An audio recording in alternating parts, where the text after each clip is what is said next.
tener hoy la conclusión de la serie de escuela dominical que hemos tenido, que ha estado basada en Colosenses capítulo 3. Entonces, por favor, vamos a la epístola del apóstol Pablo a los Colosenses capítulo 3.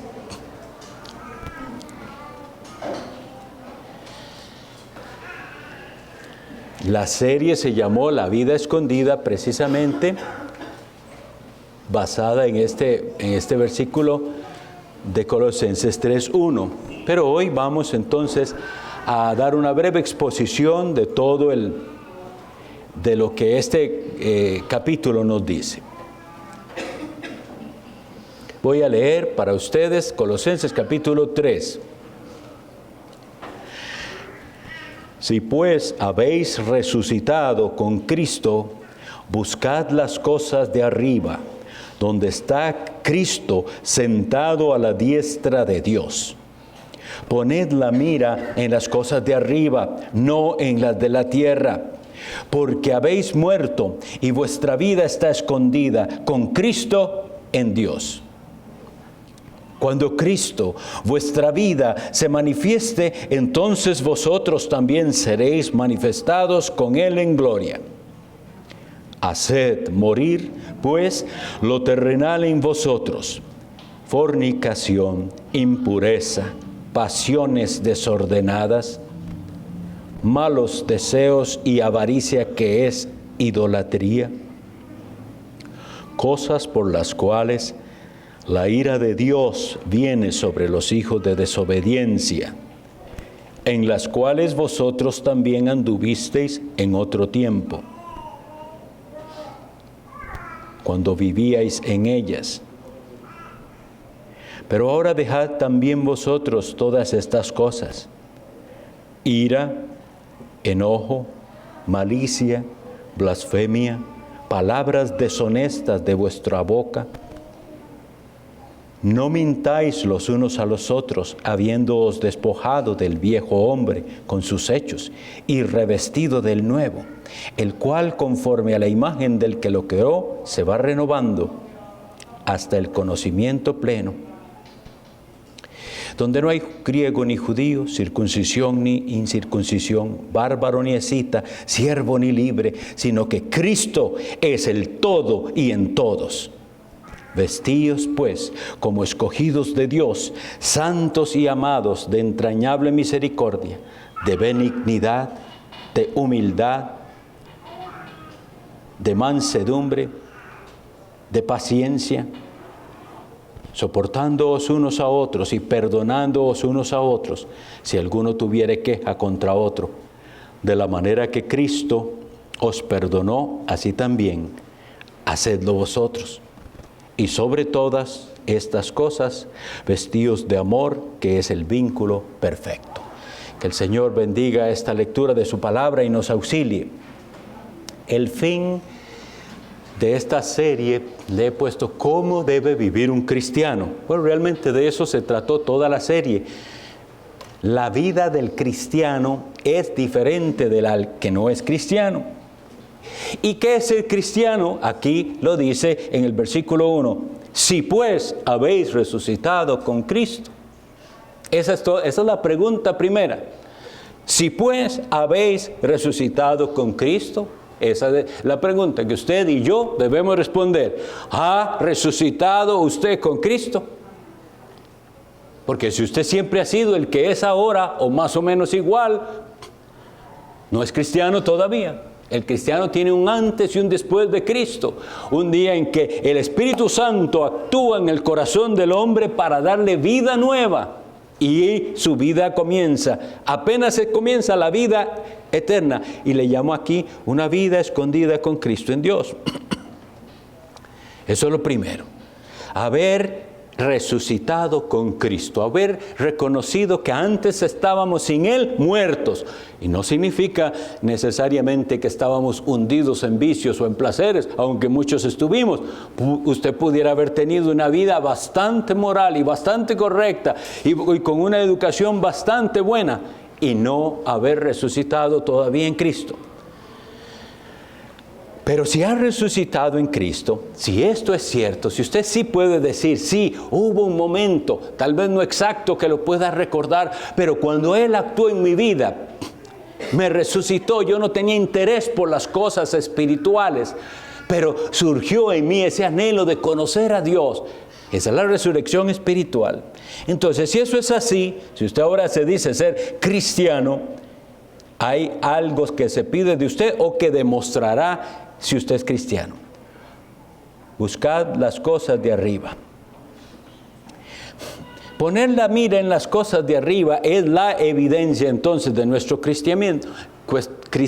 Entonces, ¿qué es esto de poner la mira? ¿Cuáles son las cosas de arriba?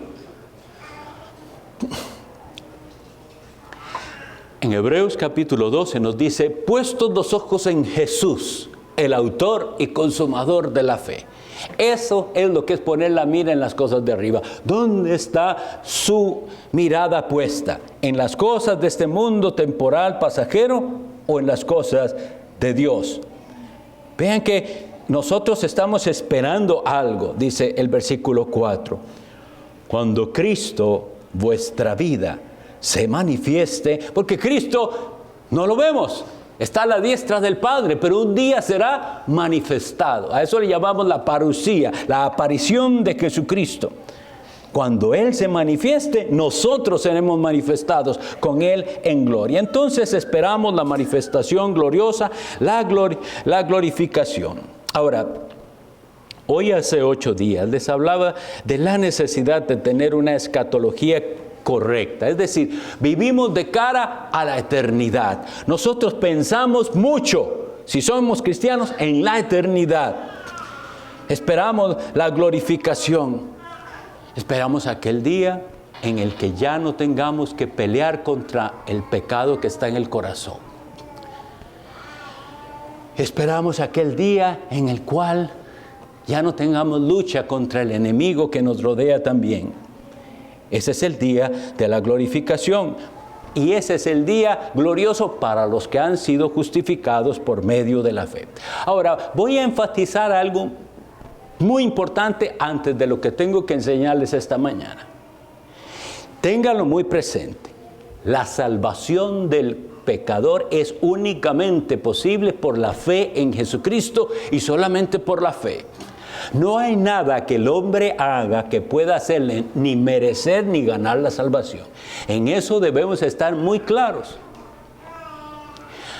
Si no estamos claros, todo lo que yo voy a decir se va a interpretar mal. Porque entonces las personas van a actuar pensando que están ganándose la salvación o que están haciendo puntos para el día del juicio final. Y no es así. Sin embargo, si usted verdaderamente tiene esa fe en Jesucristo, la fe única que salva es creer en el Hijo de Dios y en lo que el Hijo de Dios hizo en la cruz. Creer completamente que usted no puede añadirle absolutamente nada a la obra de Cristo. Y sin embargo hay algo que falta que suceda. Aquel Hijo de Dios que está a la diestra del Padre vendrá a juzgar. Y la Biblia nos enseña, mis hermanos, la Biblia nos enseña que el juicio es de las obras. Nunca usted leerá en la Biblia que seremos juzgados por la fe que usted dijo tener. Seremos juzgados por las obras, porque son las obras las que manifestarán qué tan verdadera fue aquella fe. Vamos a leer versículos entonces para que lo entendamos así.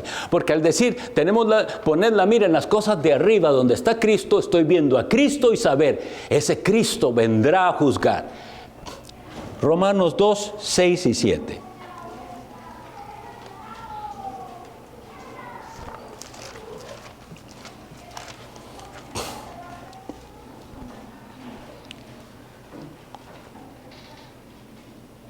Cinco en adelante, Romanos 2:5. Pero por tu dureza y por tu corazón no arrepentido, atesoras para ti mismo ira para el día de la ira y de la revelación del justo juicio de Dios, el cual pagará a cada uno conforme a sus obras. Y entonces nos dice, vida eterna a los que perseverando en hacer bien buscan gloria y honra e inmortalidad, pero ira y enojo a los que son contenciosos y no obedecen a la verdad, sino que obedecen a la injusticia. Entonces, vean que aquí dice claramente que hay dos resultados en el juicio. Hay unos que mostrarán que perseveraron en hacer el bien porque buscaban la gloria y la honra y la inmortalidad. Y hay otros que recibirán ira porque eso fue lo que acumularon, no obedecieron a la verdad. Segunda Timoteo 4:1. Si no puede buscarlas, anótelas y las estudia luego, pero es muy importante que estudiemos la Biblia con esta seriedad. Segunda Timoteo 4:1. Oigan las palabras del apóstol Pablo a Timoteo. Te encarezco delante de Dios y del Señor Jesucristo, que juzgará a los vivos y a los muertos en su manifestación y en su reino, que prediques la palabra, que instes a tiempo y fuera de tiempo, redarguye, reprende, exhorta con toda paciencia y doctrina. El apóstol le está diciendo a Timoteo, es urgente que usted les predique la palabra de Dios, que los corrija con la palabra de Dios, que los instruya. Es urgente, porque vendrá Jesucristo a juzgar a vivos y muertos. Y recordamos claramente que este hecho de que Jesucristo viene a reinar, viene a juzgar, es precisamente la muestra que Dios Padre nos está dando de que su Hijo Jesucristo es Dios como el Padre es Dios.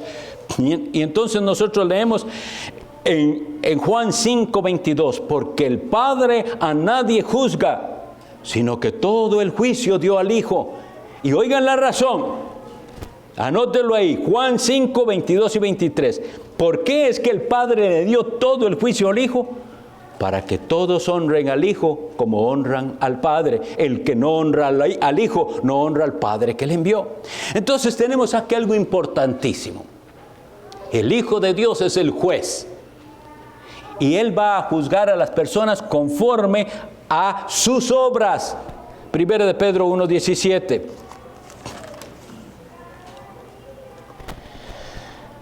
Y si invocáis por Padre a aquel que sin acepción de personas juzga según la obra de cada uno, ahora sí, ¿qué tenemos que hacer? Conducíos en temor todo el tiempo de vuestra peregrinación. Ok, tenemos hasta ahora alguna respuesta de mi pregunta al inicio. ¿Cómo vive un cristiano? Un cristiano se conduce en temor todo el tiempo de su peregrinación. Un cristiano es un hombre, una mujer temeroso de Dios. Y no es de palabra, no es que dice yo temo a Dios, porque usted puede decirlo y no temer a Dios. Es que con sus actos y sus palabras y la forma en que usted vive, se ve que usted teme al Dios de la Biblia. Obedece al Dios de la Biblia. Si usted no obedece la palabra de Dios, usted no teme a Dios, usted no tiene verdadera fe. Pero la verdadera fe le lleva a vivir para Dios. Ok, ¿qué característica, dice, qué es lo que caracteriza al mundo?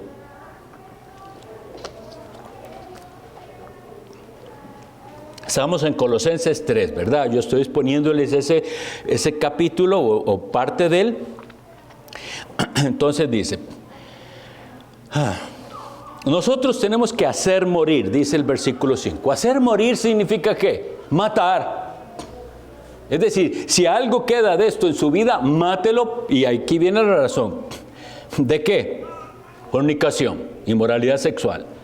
Impureza, porque hay no solo un tipo de pecado sexual, hay cientos de pecados de impureza sexual, y más van siendo ahora las oportunidades y perversiones que aparecen y que se propician en el internet, etc. Pasiones desordenadas. Todo esto está asociado a los placeres pecaminosos sexuales. Estos tres: fornicación, impureza y pasiones desordenadas. Eso no puede haber en la vida de un cristiano. Malos deseos, avaricia, que es idolatría. Pero no parece que esto se hable mucho. O sea, hay gente que parece que es cristiana y tiene una vida moral y son unos avaros. Y aquí dice que ese avaro no es cristiano porque es un idólatra. Y la Biblia dice que los idólatras no heredarán el reino de Dios. Ahora, no solo los ricos son avaros, ¿sabían? ¿Sabían que hay pobres avaros? Porque tiene que ver con cómo es usted con las posesiones materiales y lo que Dios le da. Ese no estar contento nunca con lo que tiene, siempre quiere algo más. Y si Dios le da, pero quería algo diferente, algo más. Y eso se le inculca incluso a los niños y se les inculca de una manera equivocada pensando que eso es superación. Porque siempre encontramos maneras de disfrazar el pecado. Claro que no tenemos nada contra la superación, correctamente, alcanzar metas, esforzarse. Pero lo que hay en este mundo no es eso, es avaricia. Es un deseo insatisfecho de tener y de tener más. Y es alimentado por este mundo de la publicidad. Vean cómo es el mundo, cómo vive el mundo. ¿Por qué cree que la gente vive de préstamo en préstamo? Por avaricia. La mayoría de las veces esos préstamos no son necesarios. Podía haber subsistido como estaba, modestamente, pero la avaricia le lleva, yo quiero tener esto, quiero tener aquello. Y entonces las personas se meten en préstamos y se desordena toda su vida financiera. Pero oiga lo que dice el versículo 6. Cosas por las cuales la ira de Dios viene sobre los hijos de desobediencia. Los hijos de desobediencia viven así. Eso, porque son hijos de desobediencia. Nosotros somos todo lo contrario, hijos de Dios obedeciendo a Dios. Pero tenemos el riesgo de ser contaminados con esto en lo cual antes vivíamos, dice el versículo 7. En las cuales vosotros también anduvisteis en otro tiempo, ya no más, cuando vivíais en ellas. Entonces todo esto parece bastante grave, esto que les dije, ¿verdad? Inmoralidad sexual, vicios sexuales, placer de diversos tipos, malos deseos, ese materialismo horrible, de la manera que vivíamos cuando éramos del mundo. Sin embargo, presten atención que el versículo 8 dice, pero ahora dejad también vosotros. Es decir, como que dice, vea, estos son pecados que casi todos podemos decir, eso no se hace, eso está mal. Pero estas otras, cuando él dice, pero dejad también esto, es las cosas que la gente ha dado en pensar que somos seres humanos, nadie es perfecto, y por eso viven de esta manera. Dejad también vosotros todo esto, ira, enojo, malicia, blasfemia, palabras deshonestas de vuestra boca, no mintáis los unos a los otros. Ahora tiene que ver más con nuestro trato para con los demás. Tiene que ver con lo que llamamos la segunda tabla de la ley.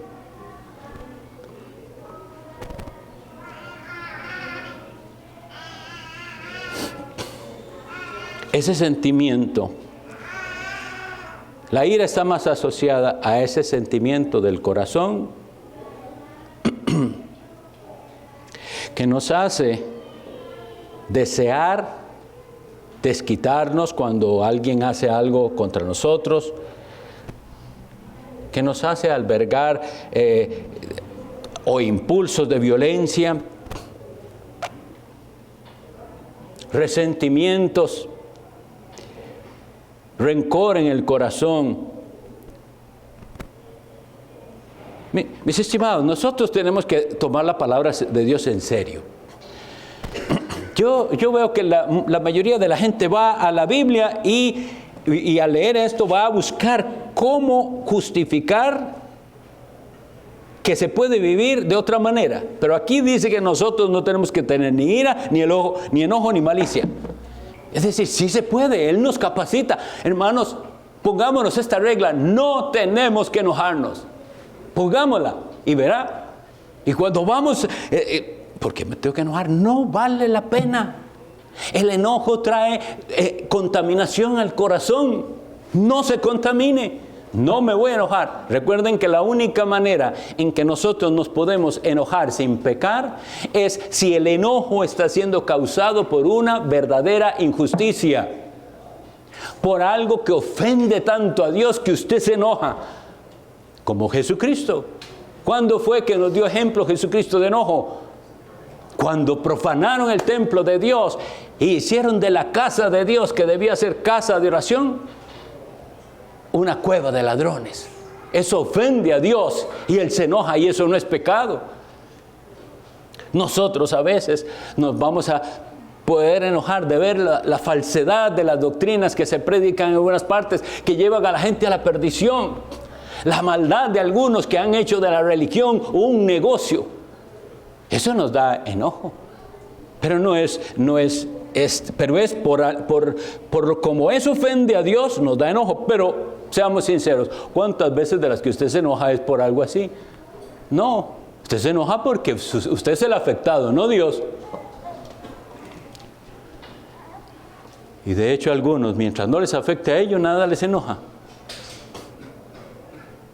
No, nosotros tenemos que dejar la ira y el enojo.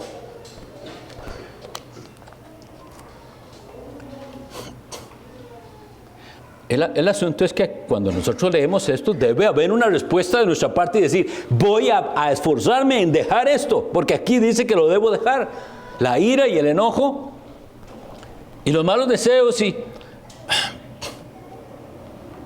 es eso, el estar pensando mal de los demás. La blasfemia tiene que ver no solo con maldecir, sino con estar utilizando el nombre de Dios en vano.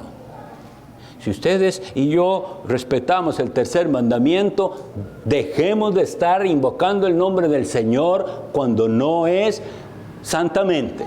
Si usted llama a Cristo, llámelo de corazón. No use el nombre de Dios, ni la palabra Cristo, ni como una muletilla o como el sustituto de aquella palabra que usted usaba antes cuando se asombraba o algo le molestaba. Usted sabe qué decía cuando algo le sucedía. Y entonces le pasaba algo y usted decía esa palabra, pero ahora como usted es cristiano, resulta que en lugar de eso dice, ay Dios mío, no es correcto, mi estimado. No es correcto. Debemos usar el nombre de Dios con gran respeto. Las palabras deshonestas de vuestra boca. Yo estoy asombrado de que ahora los creyentes hablan como el mundo, igual. De hecho, los que son como de mi edad o más viejos, saben que incluso en la sociedad impía había cosas que las mujeres no decían porque era como hablan los hombres. Y había palabras que las mujeres no usaban. No era porque eran creyentes, es que las mujeres no hablaban así. Los hombres parece que tenían permiso de usar ciertas palabras. Hoy en día la depravación es tan grande que oímos a las jovencitas de los colegios hablando igual como habla un chico vulgar. Y en la iglesia parece que comienza también el estándar a bajarse y los oigo hablando como hablan el mundo.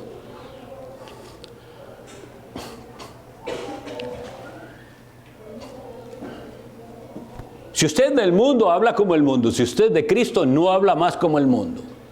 Y entonces le invito, deje esas palabras que son del mundo. Deje esa manera de hablar que es del mundo. Porque aquí dice que el cristiano deja las palabras deshonestas de vuestra boca. Nuestro vocabulario debe ser limpio y correcto. De hecho, a veces hay algunas palabras que en una región significan una cosa y en otras otra. Y a veces un extranjero nos oye hablar y se extraña de lo que dijimos, porque donde él viene, eso es una mala palabra y nosotros no sabíamos. No estoy hablando de eso. O a veces al revés. Viene un extranjero, ahora que tenemos tantos hermanos extranjeros, y puede que digan una palabra y nosotros, ¿qué dijo? Y para ellos no es nada porque lo usan así. Entonces, ¿a qué nos lleva esto? Hablemos lo mejor posible. ¿Cuánto se ha decaído en esto que hasta en el púlpito los expositores ahora, para ser populares y todo, hablan informalmente, usando palabras del mundo? Y claro, le hace gracia a la gente que el pastor usó tal y tal lenguaje. Pero la Biblia nos habla de que nuestras palabras deben ser limpias. ¿Por qué? Porque recordamos, de la abundancia del corazón habla la boca. Nuestro corazón ahora está lleno de Cristo. El Espíritu Santo ha derramado el amor de Dios en nuestros corazones. No tenemos que hablar como el mundo. No mintáis unos a otros, dice, habiéndolos despojado del viejo hombre con sus hechos. Usted ya no es el mismo. Por eso no puede mentir. Los mentirosos no heredarán el reino de Dios, estarán en el lago de fuego. Y de alguna manera creímos la mentira del diablo de que hay ciertas mentiras que son necesarias. No mentimos. Es una regla. No mentimos y no mentimos por ninguna razón. Eso es la vida del cristiano. Nosotros debemos hacer morir esto. Porque vean que lo que decía el versículo 5 es, haced morir pues. Y entonces nos habla de toda esa vida abiertamente pecaminosa, escandalosa, horrible. Y entonces ahora nos dice después en el 8, pero ahora dejad también. Igual hay que hacer morir también todo eso. ¿Y cómo se hace? Revestidos del nuevo hombre, el cual conforme a la imagen del que lo creó se va renovando hasta el conocimiento pleno. Y esto sí nos da la idea correcta de lo que es la vida cristiana, porque vean que ahora no nos habla de una cosa como es que ya ustedes al oír esta predicación salieron ya perfectos a nunca jamás cometer decir una palabra deshonesta ni enojarse. No es eso. Aquí nos habla de un proceso. Ahora, ¿qué es lo que tenemos que hacer? Poner en práctica una realidad que ocurrió en nuestro corazón. El viejo hombre con sus hechos ya muere, ha sido despojado y nos revestimos de un hombre nuevo, conforme a la imagen del que lo creó. Se va renovando. Esa es la frase que quería que pusieran atención, que no es algo de una vez, sino se va renovando hasta el conocimiento pleno. Porque a ustedes ni yo hasta este momento tenemos el conocimiento pleno de Cristo. Estamos conociendo a Jesús. ¿No les da esto emoción? Estamos conociendo a Dios. Y cada día que venimos a estudiar la palabra de Dios, tenemos que pensar, hoy le conocí un poquito más a mi Cristo, a mi Salvador. Si usted no viene con esa actitud de querer conocerle a Él, tiene que pensar, entonces, ¿a qué viene? ¿Por qué viene aquí? ¿Para qué vinimos?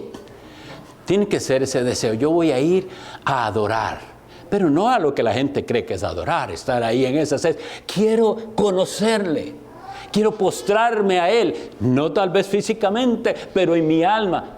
Y ahora voy a irme renovando hasta que tenga un conocimiento mejor, porque cada vez que adquiero más conocimiento, la imagen de Dios, que fue el que nos creó, va siendo en nosotros igual renovada. No importa de dónde usted sea, no hay aquí excusas. Aquí dice, no hay judío, ni griego, ni circuncisión, ni incircuncisión, ni bárbaro, ni escita, ni siervo, ni libre. Porque esas son las excusas que se pueden dar. Es que usted es diferente porque usted es de tal parte, pero yo soy de los barrios de no sé dónde, y entonces por eso, no, de donde sea que usted sea. Si es de aquí o es de allá, no importa, su procedencia no importa. Y Dios nos lo hace ver porque llena a su iglesia de gente que viene de diferentes lugares. Hasta hoy tenemos un hermano tan lejos desde Australia. Dios llama a personas de muchas partes. Y no hay excusa de cuál es su procedencia. Nosotros tenemos este mandato, versículo 12. Vestíos pues como escogidos de Dios, santos y amados, de entrañable misericordia. Ok, vamos a ver la descripción del vestido apropiado. Ustedes saben que yo enfatizo, los que me conocen y si no, me irán conociendo, y no voy a dejar de hacerlo, que es importante cómo usted se viste, es importante. La gente se olvidó de eso, pero es importante. La vestimenta demuestra algo. Como usted viene a la casa de Dios, dice qué es para usted esta santa reunión. Si usted viene aquí como va a cualquier otro lado, eso es lo que está diciendo. Esta es una reunión como cuando voy allá al picnic o a lo que sea. Pero usted se prepara porque viene a una reunión especial. Bueno, eso es simplemente un símbolo externo de algo más importante. Que esa vestimenta es así. Vestidos como escogidos de Dios, santos y amados. Entonces, ¿cómo es esa vestidura? Entrañable misericordia, benignidad, humildad, mansedumbre, paciencia, soportándonos unos a otros, perdonándonos unos a otros. Solo imagínense que todos viniéramos vestidos así. Bendito Dios, es el cielo. Esto es el cielo, así es, y así será, y así va a ser allá, cuando estemos todos juntos alrededor, los creyentes verdaderos del gran trono. Porque antes de estar alrededor de aquel gran trono, vendrá el juicio, y en ese juicio que vimos, lo que se juzga es nuestras obras, las obras que demostrarán qué tan cristiano decía usted que era. Cuando ustedes leen Mateo capítulo 25, y dice claramente que Él apartará a unos a la izquierda y otros a la derecha. Y que los va a confrontar precisamente con la misericordia. De ninguna manera tenemos que pensar que Cristo está diciendo, ustedes se ganaron el cielo porque fueron misericordiosos. Jamás. Lo que está diciendo es, ustedes mostraron con su misericordia que tenían la verdadera fe de Cristo, la que cambia la vida y le hace a usted dejar de pensar tanto en usted mismo y pensar en los demás. Porque eso es lo que habla Mateo 25, ¿verdad? Tuve hambre, me diste de comer. Tuve sed, me diste de beber. Y aquellos le dirán, ¿cuándo? En cuanto lo hiciste a uno de estos, mis hermanos más pequeños. ¿No es maravilloso que el Rey del cielo y de la tierra, el juez de todos, también nos llama a nosotros hermanos? Sí, porque Él se hizo como nosotros. Nos puede llamar hermanos. Y de hecho eso es lo que dice la Biblia en Hebreos. No se avergüenza de llamarlos hermanos.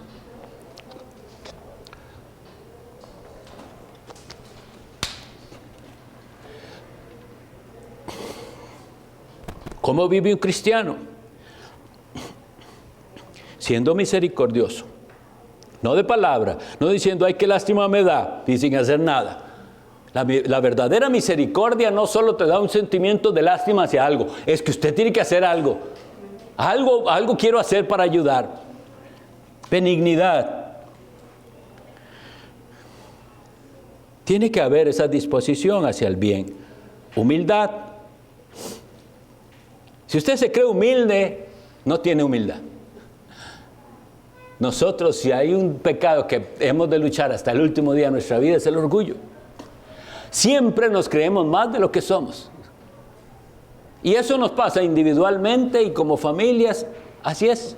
Usted juzga a otra familia pensando que las otras familias son familias mejor que las demás.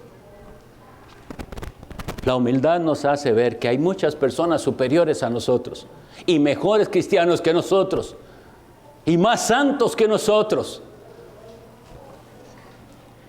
Entonces la humildad nos permite recibir un consejo y recibir corrección. Porque entonces cuando yo vengo y me presento y les digo esto, no porque yo lo practique perfectamente, pero lo anhelo. Delante de Dios se los digo, lo anhelo. Anhelo vivir así. Pero entonces mi función es exhortarlos a que vivan así. Si hay humildad, usted sabe recibir esto y decir, tenemos que cambiar, hay algo que hacer aquí. Pero si no hay humildad, eso es para alguien más, eso es para alguien que usted conoce, eso es para alguien que no vino hoy a la iglesia. Pero esto es para usted y es para mí. no para nadie más. Humildad y mansedumbre. Nuestro trato para con las demás personas. Nuestro soportar a los demás. Paciencia. Recuerdan que habíamos ya hablado un poquito de estos dos, de mansedumbre y paciencia, pero rápidamente se los recuerdo cuando vimos sobre el fruto del Espíritu. Con la mansedumbre usted demuestra que usted es alguien que no huye si alguien se acerca a usted. Que usted es alguien al que se le puede acercar para entablar una conversación, una amistad. Si usted huye, usted es como el animal salvaje, no es manso. Y cuando alguien se acerca para hacerle alguna observación, ¿qué hace usted? ¿Ataca? ¿Le encuentra los defectos al que? Eso es, tampoco es manso. Pero usted sabe recibir la amonestación, la observación. Eso es ser mansedumbre, eso es tener mansedumbre. Y paciencia. Paciencia es algo que se estira y no se rompe, elástico. Tenemos que aprender a ser así unos con otros, soportarnos. Y tenemos que entender que el que no tiene capacidad de perdón no ha recibido el perdón. Perdonándoos unos a otros si alguno tuviere queja, de la manera que Cristo nos perdonó, así hacedlo vosotros. Seamos perdonadores. Versículo 14. Esto es, dice, y sobre todas estas cosas, o sea, ya usted se puso todo ese vestido de entrañable misericordia, de benignidad, de humildad, de mansedumbre, de paciencia. Y sobre todo eso póngase esto. Vestidos de amor, que es el vínculo perfecto. El amor es lo que amarra todo, es lo que amarra todo. Dice 1 Corintios capítulo 13 que usted puede tener de todos los mayores dones, ser una persona con talentos excelentes, admirables. Y ¿sabe qué dice ahí? Y si no tiene amor, no es nada. De nada nos sirve. Nosotros tenemos que agradecer que Dios nos ha hecho volver a su palabra y hemos avanzado más por eso, por dejar todas las vanidades y concentrarnos en su palabra. Claro que sí, es una bendición. Pero todo este conocimiento sin amor no sirve de nada. ¿Está usted tan mal como allá donde predican la prosperidad o quién sabe qué otro falso evangelio? Si no tiene el amor de Cristo. Porque todo esto que he dicho se da a nivel personal y se da a nivel de iglesia. Si ustedes y yo, iglesia del Señor aquí en San José, tomamos la actitud de que somos la mejor iglesia que hay aquí en los alrededores, ya caímos. Eso no es humildad. Nosotros tenemos que decir, por la gracia de Dios hemos avanzado a algo, pero mucho nos falta. Y si usted no sabe y no entiende que mucho nos falta, es porque no lee la Biblia. Y leer la Biblia y orar es la cosa más básica que un cristiano hace. Y recuerde que aquel gran día, un día de estos le compartí recuerdan en la primera serie que di, de un hombre que se llamó William McPherson. Le compartí a Juan Carlos, me parece. Pero, hermanos, solo imagínense el día del juicio que a usted le toque a la par de ese hombre. Un hombre que no tenía manos, que era ciego por la explosión que le dio, no podía ver, no tenía manos, pero quería leer la Biblia. Y aprendió a leer la Biblia con la lengua, una Biblia en braille, porque ni siquiera las manos tenían sensibilidad. Los choncos de manos no le servían. Intentó con los labios, no le servían. La lengua fue lo único que pudo. Y así leyó la Biblia. ¿Cuántas veces en los 60 y resto años que duró después de la explosión, él duró 60 y resto años en un hogar para discapacitados? Y no dejaba de leer la Biblia. Y usted, a la par de él en el día del juicio, diciendo que no, cuando Dios saque, usted ni leía la Biblia. ¿Cuál excusa va a dar?